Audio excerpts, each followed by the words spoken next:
Yes, it's true. November 1, 2020 by Anna von Reitz. We almost lost our country to these piratical corporations and the foreign principles behind them.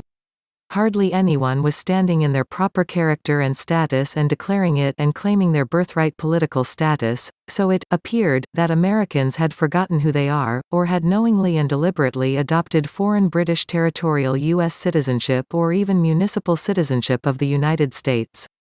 As a result, there was nobody, with standing, to enforce the constitutions.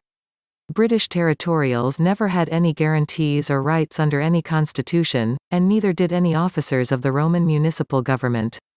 With everyone misidentified as, voluntarily, standing in these foreign political statuses, the constitutional guarantees became moot.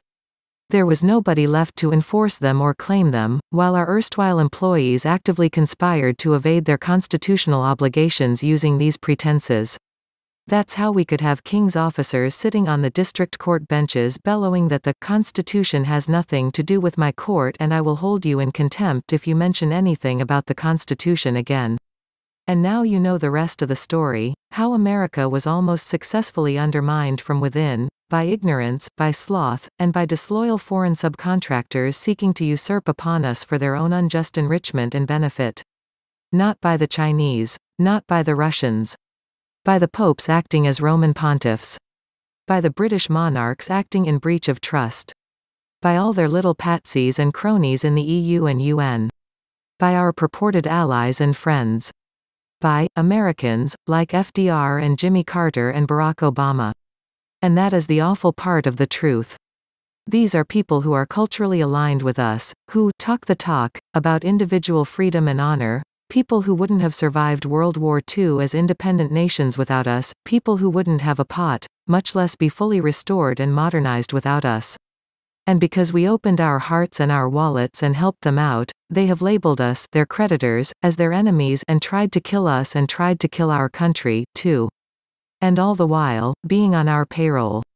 The attack by the Japanese on Pearl Harbor may be a day of infamy, but there was a day almost a week earlier that is more infamous, still, the day that FDR and his administration knew about the attack and did nothing, just stood there and let thousands of our sailors and airmen die, so that they would have the excuse to enter the war on Britain's side. And for 75 long years after that betrayal, the British monarchs have glutted themselves on our substance, betrayed our best interests, and lied through their teeth to the American people. The role of the popes has been even worse, more hypocritical, more devious and immoral. While pretending to be the spiritual leaders of Christianity, the popes have led a double life as Roman pontiffs, leaders of the pagan, mystery religion, of Babylon. And in that role, they have perpetuated and profited from every form of evil imaginable, up to and including running a black market devoted to buying, selling, and trading the souls of their parishioners, using baptismal certificates as clearinghouse certificates. These evils are so profound and the mistreatment is so undeserved, that it stuns the senses and makes no sense at all, until we realize that we have ourselves been misrepresented by evil men, bankers and politicians, pretending to be our agents and representatives. Men like Joe Biden, who have proven themselves to be criminals, who disrespected their office, and who betrayed their public trust, and who bullied other governments, and who acted as scumbag racketeers in our names. Hypocritical, scheming, disloyal, craven cretins like John McCain and Harry Reid.